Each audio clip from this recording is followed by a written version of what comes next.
It was a mistake.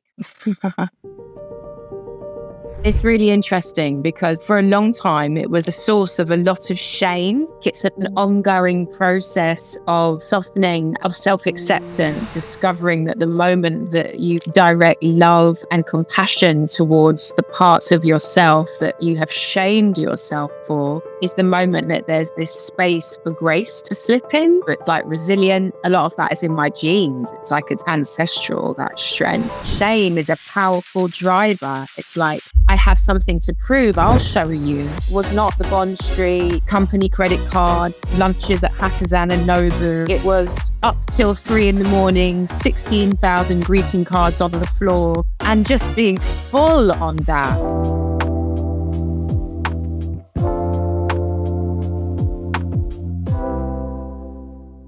Welcome to another episode of Everyday Leadership, and today I'm going to start the podcast slightly differently.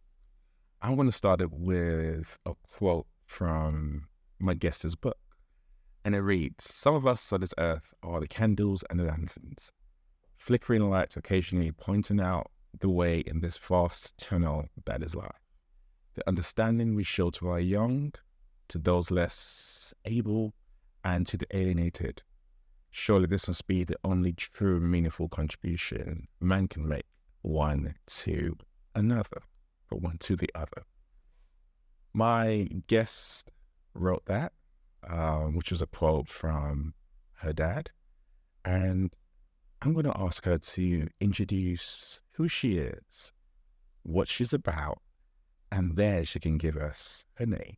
Thank you for sharing that quote. It feels really apt to hear my dad's words. Thank you for that.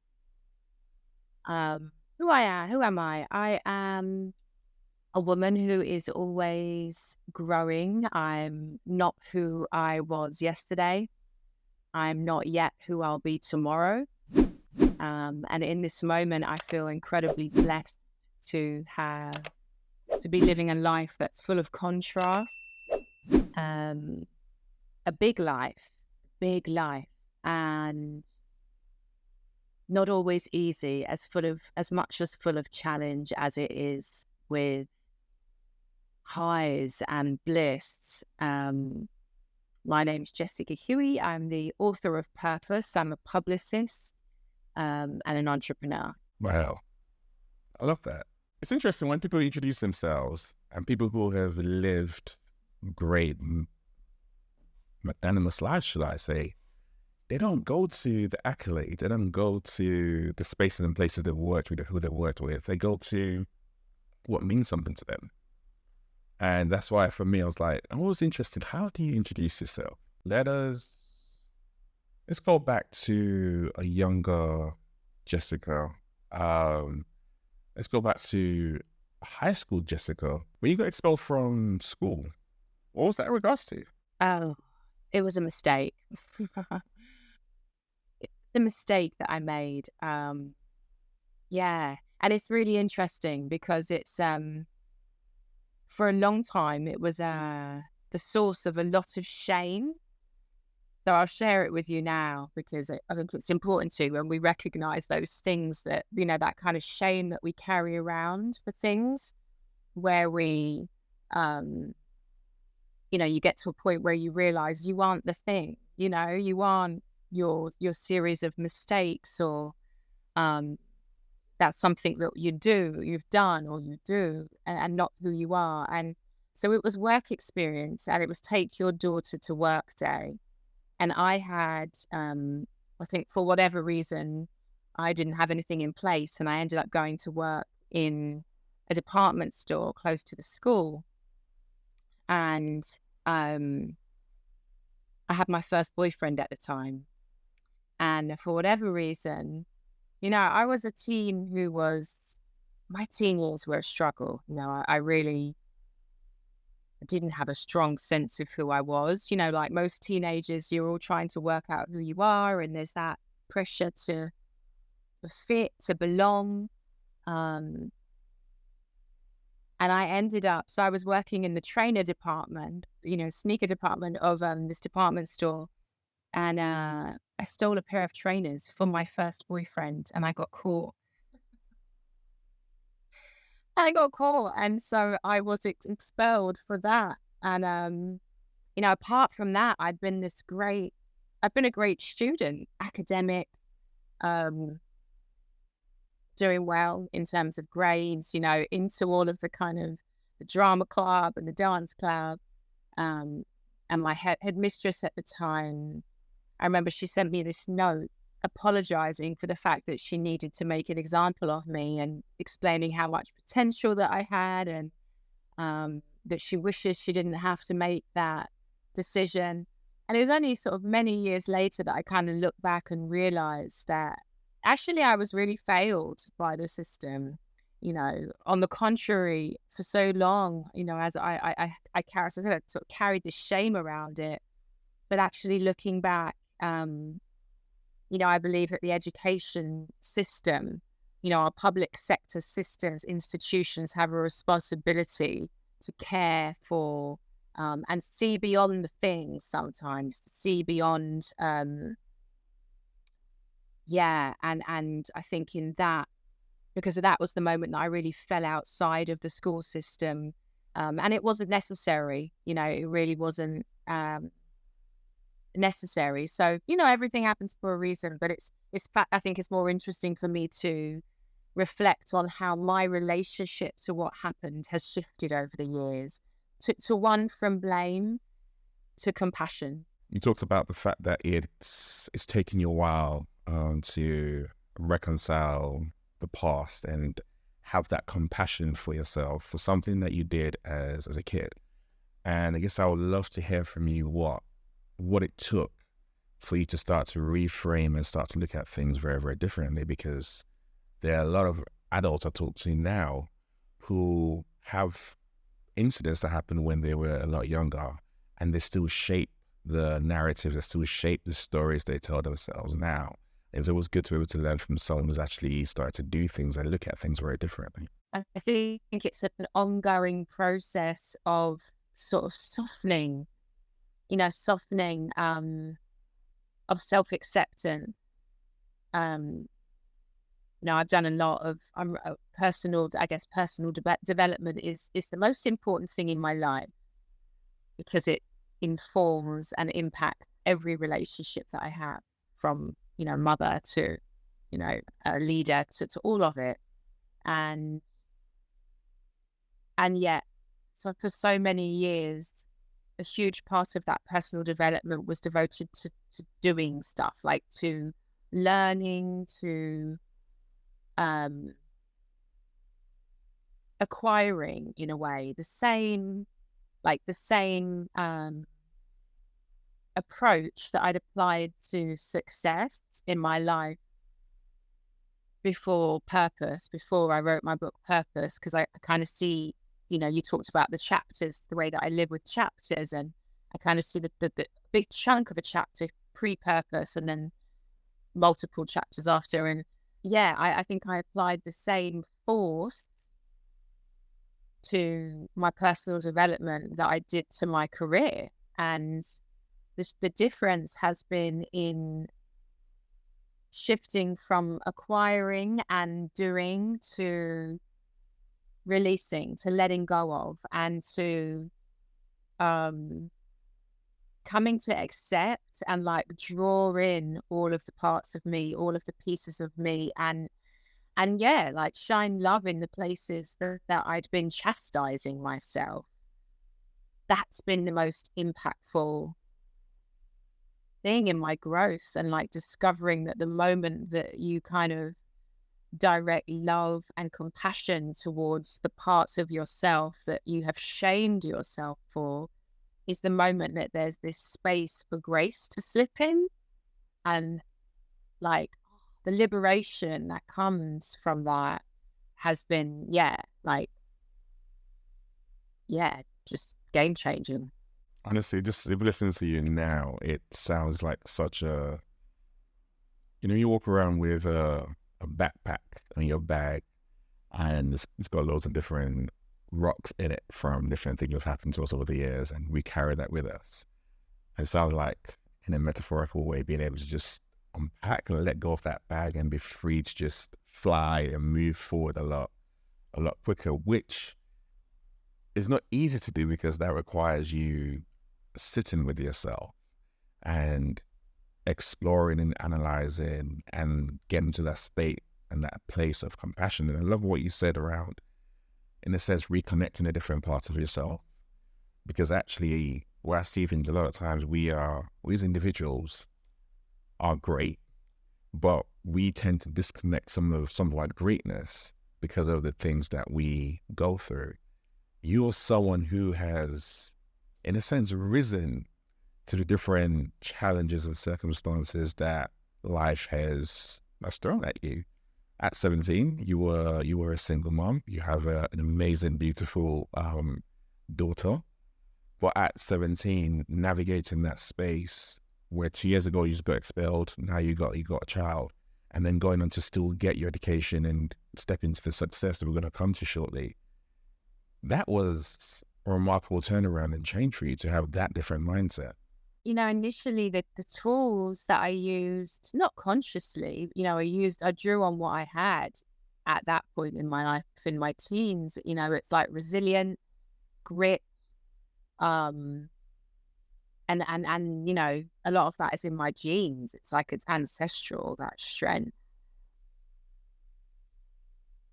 But there's also the shame. Shame is a powerful driver. It's like, I have something to prove. I'll show you. You either let it swallow you up and you're on the floor, or you fight. And I had that fighting spirit, because I had a little person who was a huge catalyst. But I'd always had something. There was a fire that had always been inside of me. And at that point, it was fear. It was lack. It was not enoughness that was the thing that had me stay up till the early hours to study. It was not enoughness that had me go the extra mile, do the extra internship, because I was on a mission to show everybody, angry, rage, you watch, and that will get you so far. That will take you to a certain point of success and actualizing results in the world until it starts to eat you up. And then you need a new set of tools if you want to continue to grow and ascend and create. And that really is the journey, I think, of continuously assessing whether or not the tools that I'm currently working with are aligned with the next iteration of me and who I'm here to be. Yeah. And then letting go of the old ones and being in the void of the person that you were and not quite who you're becoming, and being in faith in that space of non-identity. Sounds quite deep. But yeah, it really is though. It's deep, yeah. It's deep, because when you think about what you just said right now, you basically took anger, fear, and shame, and you refined them into, I'm going to say, a weapon or tool that drove you forward. And you left no crumbs. When I said drove you forward, you were working in a major organization. You were working with high profile clients. You were flying all around the world. You are doing the thing that most people, in a sense, crave. So you managed to turn something, I guess, negative, when people look at it, when people talk about fear, anger, shame, you managed to turn something negative into something positive. And yes, like I said, it sustained you for a point up until you no longer did. But someone would listen to you talking and be like, well, you know what? If I can utilize fear, anger, and shame and help me get to the heights that you got to, working and rubbing shoulders with the echelons of people in society who are seen as the ones to know and wants to be around, surely that's a good life, isn't it? I have nothing but love for that young woman. Nothing but love for her, because you can only operate at the level of consciousness that that is available to you at any given time. And that's where I was at. And if anything, I have great admiration for the strength, oceans of strength and and gratitude for the support that was around me and the blessings that showed up, all along the way. Was it a great life? Yeah, to a point. But there's a beautiful, and I always forget who, I think it might have been Marianne Williamson, who said, we're only privy to the values of the paradigm we subscribe to. And what that means to me, how I interpret that is, yes, that was a great life for the level of consciousness that I was operating at that point. At that point, it was about survival. It was about creating opportunities for myself and therefore being able to give my daughter a better life. It was being able to put the ladder down and bring other people who'd come from, the council estate background like me, when at that point, the whole conversation around representation and diversity, it wasn't like it is today. Like it was, I was the only person of color in my office. I was the only state educated woman in my office. And, then with colorblind cards, that was a whole new level of conversation around the importance of seeing ourselves represented. And so that was kind of new. Like we weren't having those conversations then. So yeah, that was success, but when different, you have to do different, right? And then new tools come into play. It would be irresponsible for me to take lack as a driver into my life today, and I know better. Your drive created opportunities for the people. Your drive and your zeal raised awareness in an area. I mean, Colorblind Cards was 2006, so this is 17 years ago. So a very, very different climate to where things were then. And I'm sure even at that point in time, you'll have faced a lot of pushback. People like, why are you doing this? Why are you stepping into this space? Why are you raising awareness? Why are you talking about race and cards? I mean, you have a lot to lose, especially the reputation you had at that point in time coming from the agency that you came from. Were you worried? Were you scared? Or you just felt like, I had to go ahead and do this? I never really looked at it that way. I mean, I think I think there was a fearlessness about youth and also it came from such a place of love. Like it came from me, that business idea came from me looking for something for my daughter that didn't exist, brown skin princess, and it wasn't there. And I wanted it to be there for her and for other children. And I knew there'd be other parents having the same dialogue. And that it was just so full of love. It was so pure that it never even occurred to me, any of those kind of fearful thoughts about what I might have to lose or staying in my lane. It just was mine. It came to me. It was mine to birth, and so on that, I think that was really my first experience of what for me has come to be true purpose, which is stepping into of who you really are, that moment that you shift from living through the lens of external validation to your calling. In that, in that moment in that department store, it was like, this is all you, Jess. Like, you're gonna go or you're not gonna go, And I went, and as a result, that's the hands off the steering wheel. Suddenly you're being taken, your life is being taken in a direction which was not your plan. It was not the Bond Street company credit card, lunches at Hakazan and Nobu. It was up till 3 a.m, 16,000 greeting cards on the floor, me, my kid, couple of girlfriends, putting them into cello bags, and like for like 16p, per margins, work hard, like, and just being full on that, you know, and so it's no, the fear had no room to get in. When I look at the contrast between what you just described, go from normal hackathon to being up at 3 o'clock in the morning, and 16p margins, it's two complete worlds apart. What, when you talked about love and you talked about the purity of colorblind cards, where did that main shift happen for you, and when you decided that I had to leave and step away from my former life and step into this?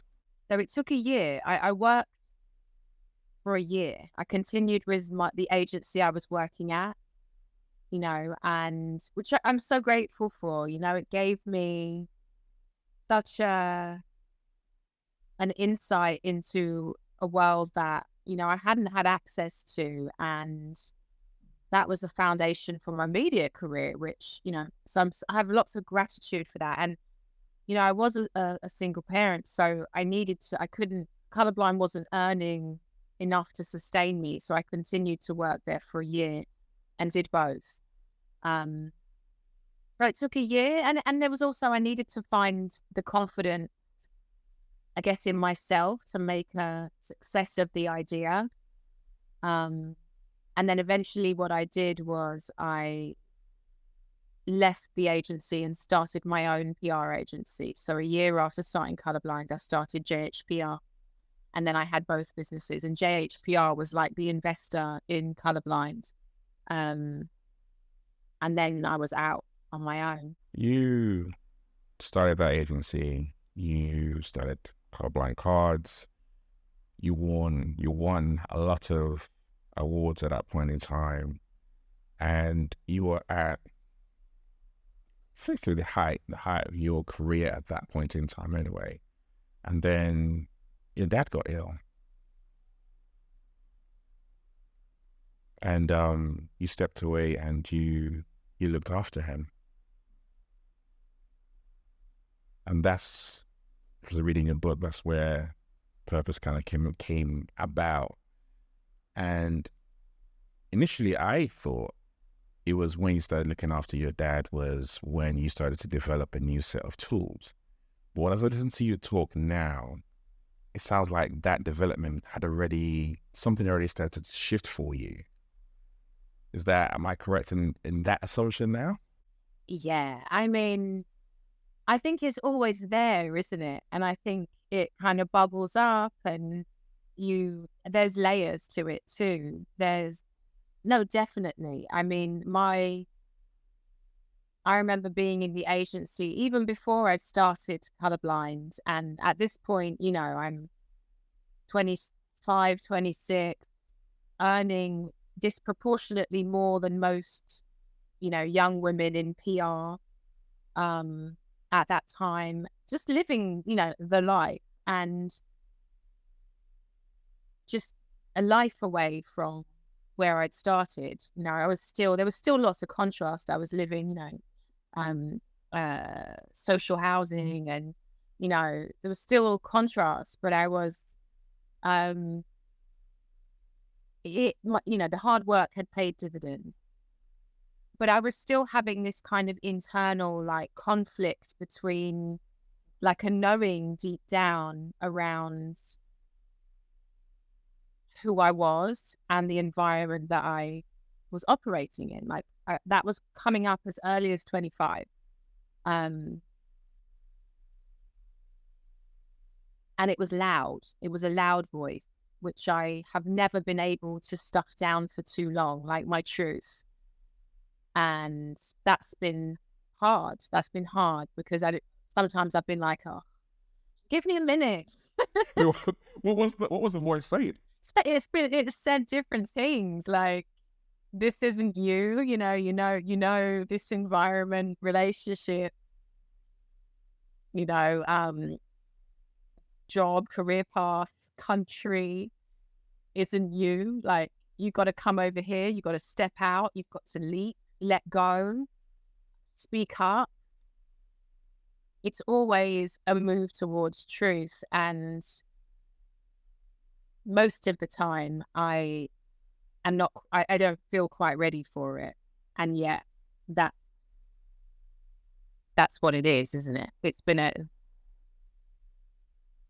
I think that's, when you said you live your life in chapters, I think that's a result of that constant call to closer to truth, what feels true for me, not the truth, like my truth. In a newspaper article, you describe yourself as ambition driven and addicted to work.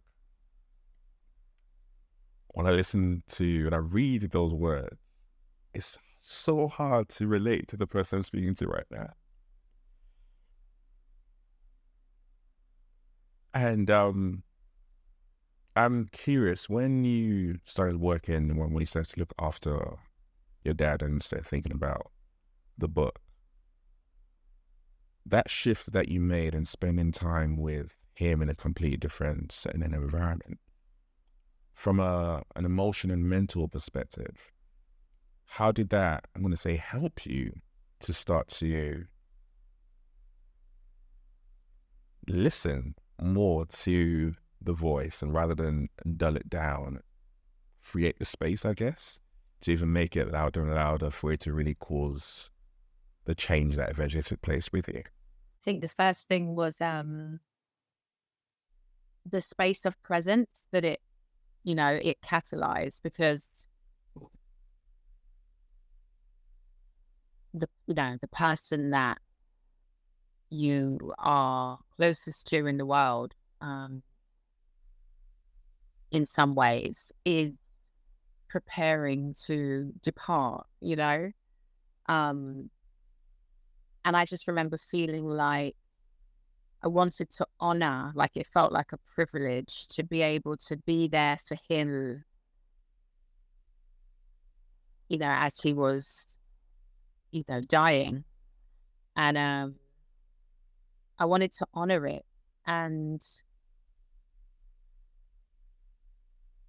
so it felt very natural to, the things that had held so much importance just kind of naturally, it's like, I think life and death, like birth and death, there's something about mortality. And, when people are diagnosed with serious illness, or, have somebody very close that they're caring for, and they're in that process with them, or newborns, new birth, that just cuts through everything that isn't real and delivers you into this place of like truth and presence, and the reality that the only thing that is really real and true is like the cycle of life and love. And that's what it did. It just took me into this space of presence. And as a result, I guess I sort of woke up. It's difficult to put words to. I've always found it easier to write the things that are most, kind of beyond language. But it was a transformative, incredibly spiritual awakening period in my life on multiple levels, which just, changed me. And as a result, when my father passed on, or his body passed on, a huge part of who I'd identified with went with him. What main lessons did he teach you? Because he came from Jamaica, 50s. There's a Nottingham, I believe, and there's a bus driver there. First black bus driver at that point in time. And he went through, obviously, 1950s, hard times as a black man. And I'm always curious, what did you take from the wealth and the wisdom and the love that he gave you? It's interesting because it's only when you described him as the first black bus driver in Nottingham, which he was, And I noticed my, like I wanted I wanted to jump in and say, well, he was qualified to teach, which he was in Jamaica.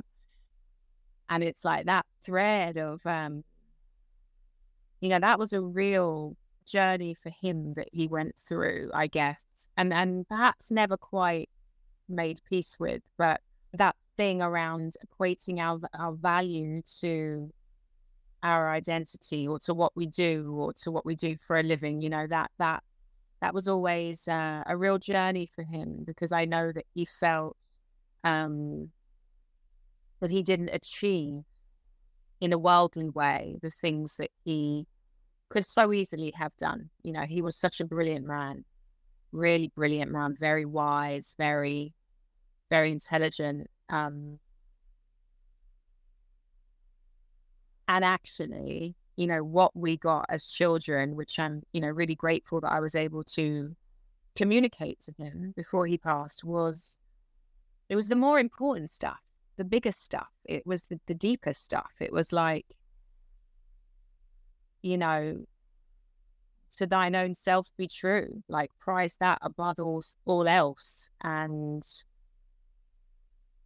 I watched him release friendships, and he used to say, there are 100 people this close to my heart, 50 this close, 20, 10, 5.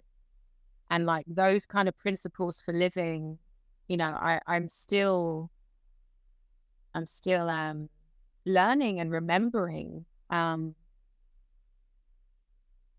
he was a human, with all of the complexities, and that's also a part of the journey, to come to really see our parents in the fullness of their rounded humanness, right? Like, so take them off the pedestal and just to kind of,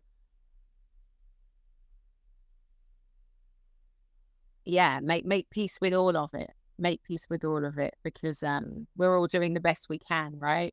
Yeah, parenting is the hardest job in the world. Kids never, in fact, I'm going to lead into that for a bit. You have your daughter, you have your son, you've got that example from your dad. What was it like for you in particular, becoming a mother, and then navigating that space of you finding yourself and having to, I guess, teach and model to your daughter coming up at the same time? Oh, so.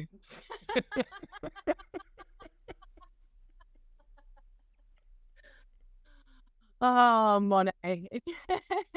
She turned out amazing. So, like, you can't say that. It worked. No, it's all perfect, right? It's all perfect.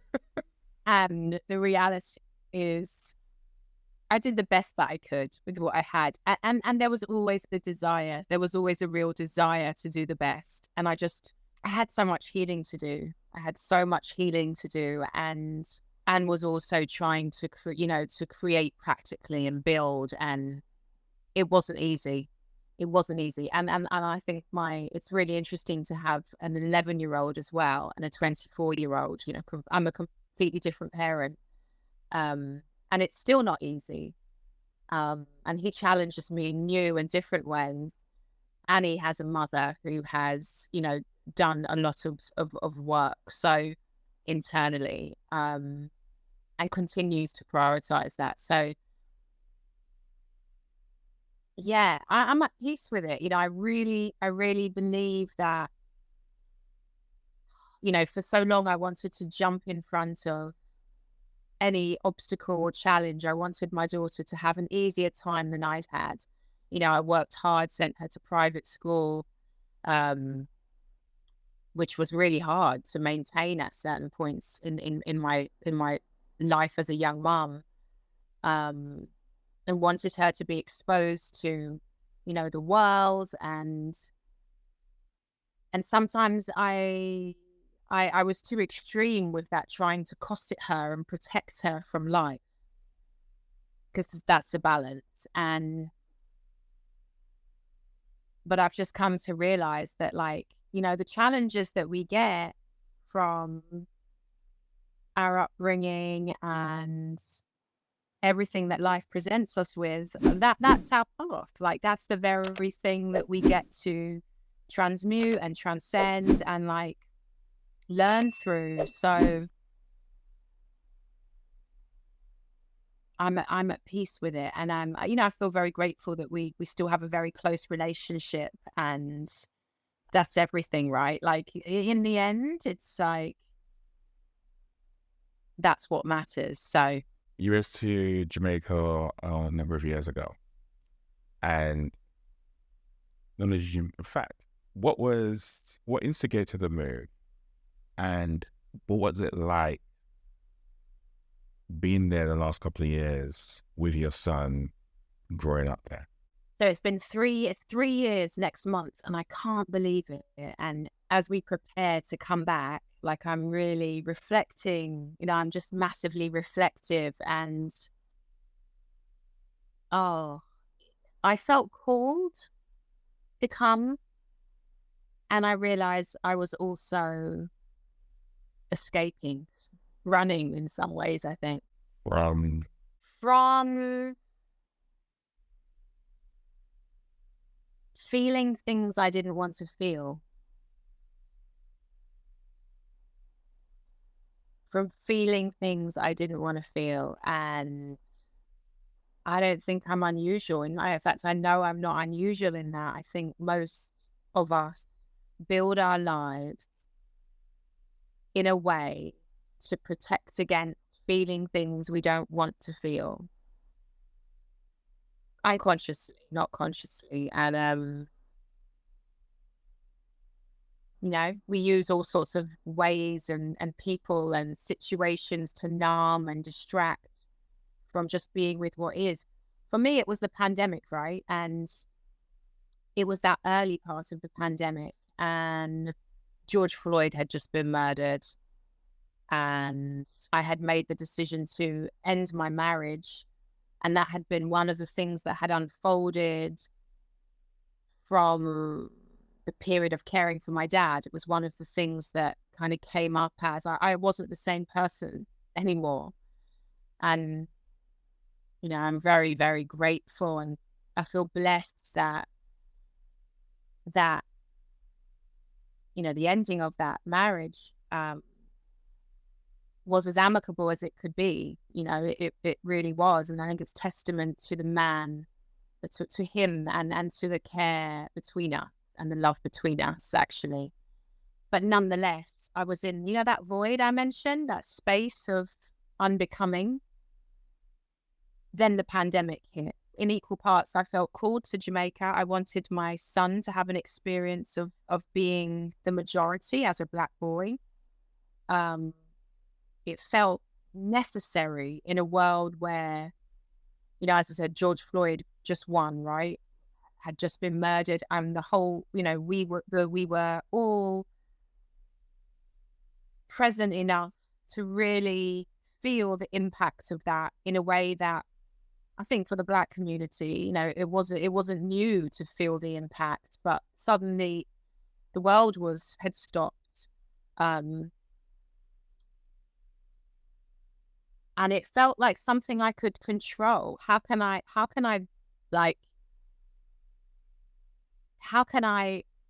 I do to support my little boy in a world where this is the reality? Well, I can cultivate his sense of self, you know, and have the environment pour into him in a way that he is so self-assured, and he knows who he is, he knows where he's coming from, so that the world can't shake that. So there was that. I needed to be by the ocean. I needed to be in nature. It just felt like where I needed to go to heal. And I just had a real sense of being boxed, which we were in many ways, and paying all this money to live in these boxes. You know, and like needing space, just needing to feel connected. I remember this moment of like being in my little garden. I'm grateful to have the space, trust me. But and my plants were in pots. And I just remember feeling at that point so connected, because I really lent in, as so many of us did, to my, my spiritual practice, my meditation, my yoga. Like, I was so in my body and connected that I remember feeling that the plants wanted to be rooted into the earth. These plants that were in these pots, like, needed to be rooted. Like, and I was like, I need to be rooted. I need my socks off, barefoot, feet in the soil, to feel that connection to what's real, while this, whatever it is unfolding here, with all of the bizarre politics and decision making and that was unfolding through that, I needed to go to what was true. So I did. And yeah, 16 weeks later, we were on the plane. My daughter made the decision to stay. And now 3 years on, we're both coming back, grown up. Being connected with, I'm going to call it the earth, with home, having your son grow up the last 3 years in that environment, how did you then go about filling that void and getting whole again? I wouldn't put it that way. So, there's a line in my book, strip back is where we meet ourselves. And our first experience of relocating to Jamaica was completely stripped back. It was the country, Westmoreland, St. Elizabeth border, for any Jamaicans listening. The Jamaica that I knew, the Jamaica that my father and my grandparents came from, country. And, without the conveniences that make life easier, and also kind of disconnect you, I think, in some way. To there's a gift in the earthiness. Like, there's a gift in simplicity, which I think we miss out on sometimes in the West. And so there was all of that, like the quiet. 7:00, it was like you couldn't hear a thing apart from crickets. And sometimes the power would cut and it's completely dark. And, you're in the country. So large lizards and huge red ants and cockroaches occasionally, like being faced with the fears, and it was just me, my son and I for that period. So it's like being confronted with the fears and needing to, the fear of the quiet, the fear of what showed up, the things that you push down when you can turn on Netflix and get lost in Bridgerton, that you can push down when you can order a pizza and have it numb you in the way that fast food does, and stuff down feelings. And if it's just you and the dark, and yet, you step outside your room and step onto your balcony and the sky is just like a light with stars, and the beauty takes your breath away, and you've never felt so alone in equal measure. Like, that's truth. Like, that's real. Like, that's real without all of the man-made stuff. And in that space of just stripped backness, you get to feel the stuff that you've been avoiding, that's maybe you've just skimmed the surface of. And that, the gift is that in the feeling of it, you become liberated from it, and you're open, more life is opening up, and a capacity to, your heart opens to love more, to contribute more, to experience, to receive love and receive life, because you weren't afraid of the dark. That's what happened. way that you describe it as a gift really resonated, because there's nothing like being able to, I guess, look into yourself and smile and connect, be whole, like we were talking about earlier on, but actually, and more importantly, be able to know and understand and process all those different feelings rather than having to run away from them, which is what we generally tend to do, which is what we use, like you said, whether it's Netflix, whether it's other vices that we kind of use to avoid.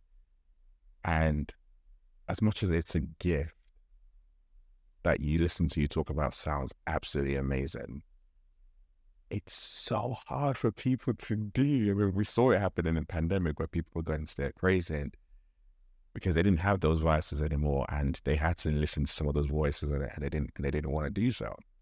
And one of the things I found really interesting about you, and there's a quote, or there was a book that someone wrote a very long time ago, and he talked about the fact that a lot of times we provide spaces and places for people or services for people for things that we either didn't have or things that we need to heal.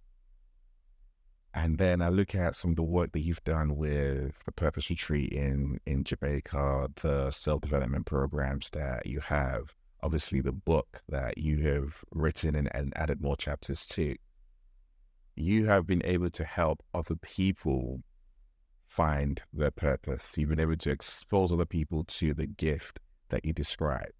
And I'm curious, for you, when you think about it, is that part of your healing journey, to be able to provide other people those spaces and places and things to be able to read? Yeah, I mean, I think it just happens. You know, when you're on your path, it just happens. That's everybody. No, like when you're on your path, it happens. Like, yeah, when you choose to live, I think, from your heart and from your truth, rather than from the inside out, rather than outside in. Let's say that. Then I think it's inevitable, because I think that all of the experiences that we have, like, perfectly position us for who we're here to be. And my friend Sope Agbelusi, another author, she says, your healing is your calling. And I think she's absolutely right. Your healing is your calling. And, I think it's not coincidence that the industry that I chose to enter into, public relations, and was so, good at, is all about, in its current form, or it's built on the idea of shaping reputation, protecting against, it's often quite contrived. It's about creating an identity which will be pleasing to the audience, keeping out the stuff that's not going to be pleasing. And it's time for that to change. But I think it's, it doesn't have to be that way, but a lot of it has been that way. And I think it's interesting that, given that my journey has been stepping more into truth, I chose an occupation which was really quite contrary to that messaging. So yeah, I think we teach what we need to learn, for sure. And I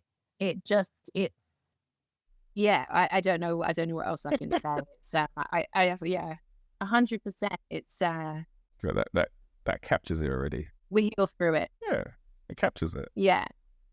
For me, it actually adds more credibility to the message that you also have, because I think there are times when people can be like, yeah, but that sounds all great, but you haven't lived the life, you haven't done X, you haven't done Y. And to be able to be like, no, actually, I've been on the other side. I know, I understand what this is built on. I've been to the restaurants, I've been to the parties, I've worked with the A's to celebrities, and I know what that lifestyle is like. But I also know what's on this side of the ocean. I know what's on this side when I stop looking through those lenses and start to connect to myself. And that makes you a lot more credible. And that makes people want to stop and listen to what you actually have to say, because you have been there and you've done that, rather than just having it as a soundbite. And I guess people were thinking, why are you coming back? You just described Jamaica in this beautiful way. It sounds absolutely amazing just being out there. Why are you coming back to England? Same reason I left, like same reason I came here, which is I feel called. It just feels like that's where I need to be for this next chapter.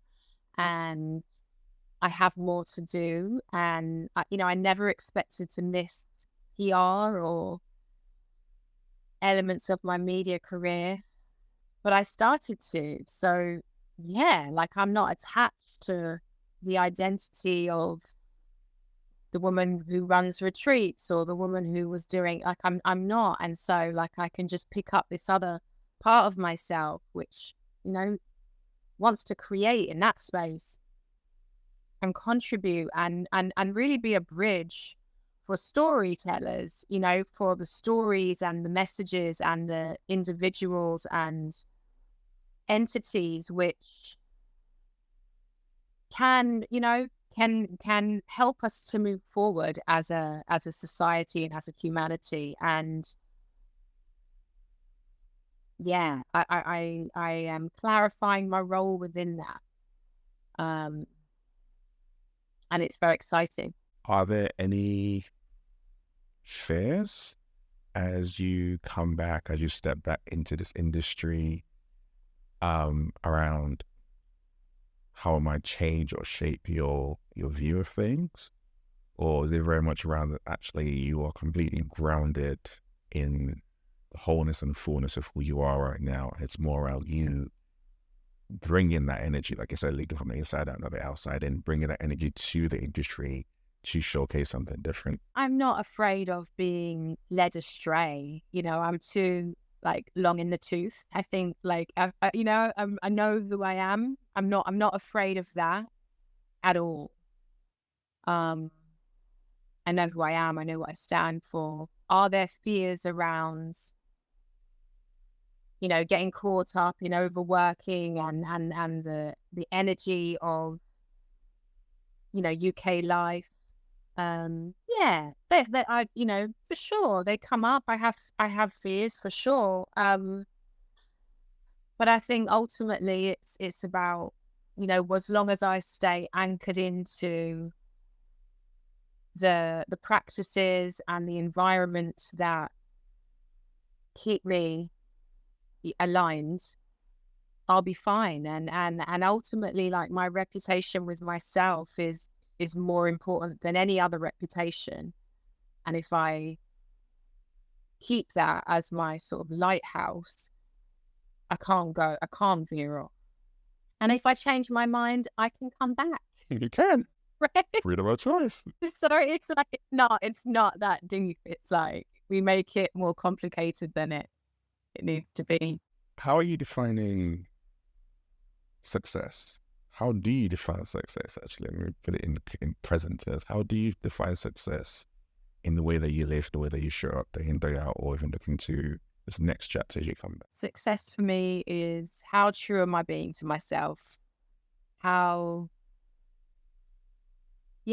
true am I being to myself? And everything comes off the back of that. If I'm being really honest about the mother I'm being, the, daughter I'm being, the friend I'm being, the leader I'm being, then I'll have enough presence to see gaps in my integrity, and then I can take actions to close those gaps and, to step into, I'm not showing up as the kind of mum I want to be. Let me, spend more quality time. If I'm not showing up as whatever it might be, it starts with, like, I think that having that presence of mind. And yeah, everything comes from that. Because from that space, I get to contribute. I get to think about who I'm being for others, right? Who I'm being in the world, and rather than just what I can extract. How often do you say to yourself, you're proud of who you become? I think the sigh says not often. Yeah, not often enough. But I'm getting better at that too. And as I said, this sort of, as we close off this chapter here in Jamaica, and it's 3 years, and it is a real time of reflection and like, wow, I'm really proud of having done this, having made this choice as a mum for my son and given myself this experience. And it hasn't all been easy by any stretch of the imagination. I'm proud of who I really love who I'm, the woman that I am. I'm not even going to say who I'm becoming. I love myself today in a way that I didn't when I got here.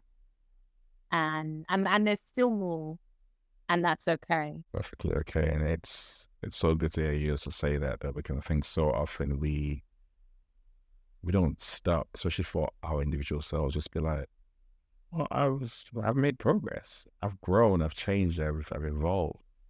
And we can easily pour that or see that in other people and say that to other people, especially in the space and place that you currently operate in. So it's great to hear you saying that, you know what, it's not enough, but at least you're doing it, and you can recognize that fact as well, because it's important. The way that you speak to yourself and about yourself is far more important than what other people say about you. So it's great to hear you saying that. And I guess that leads me to my last question, because we're running out of time and I'm loving this conversation.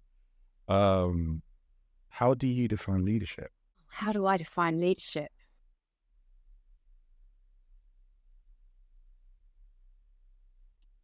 The ability to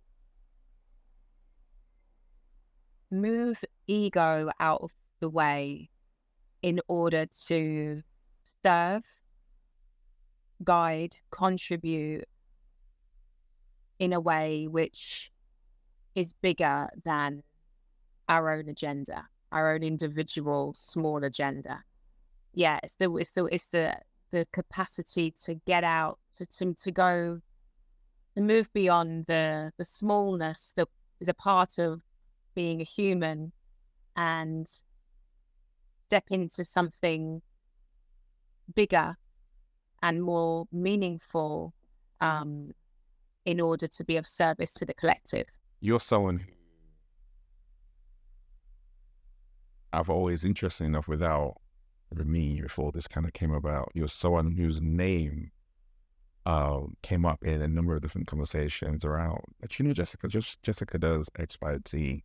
And it was always in relation to you being in service of other people. It was always in relation to you making a difference to some people I know who've gone through your program, some people I know who have read your book and has had an impact, some people I know who attended some of the seminars or the conferences that you run annually, and some people who have actually just come across your work or worked alongside you, know you from way back in the day, your PR days. But every single time, it's always been something that's been either affirming, something that's been inspiring. And every conversation that we've had, and it's always been that way. So listening to you describe what leadership means, and then me reconciling to what other people have said about you and what I know about you, it just makes perfect sense. And for me, it speaks to the authenticity of who you are. And more importantly, why I really appreciate this conversation, because it's not often that, you wrote about this in your book, but it's not often that you hear people willing to realize the gift that they have inside of themselves and go through that difficult journey and talk about it and share so openly, which you do, which also helps other people get curious and hopefully go on that journey for themselves, which is very inspiring. So thank you very much for this conversation. Thank you for, I guess, what you pour out into the world and how you show up. It's your journey being uncovered and unraveled, and like everyone else, we're all a work in progress. But you're sharing that work with other people, and people can connect with the realness. Just like I have. We spoke about this interview probably 18 months ago. I wasn't ready for this conversation. Wow. It was that long ago that we spoke about this interview. But here we are right now at the right time talking. And it has been an absolute pleasure. So thank you very much. Thank you. Thank you. And thank you for saying that. I received that. And yeah, thank you. It means a lot. It means a lot coming from you. Thank you. This is Everyday Leadership. See you next week.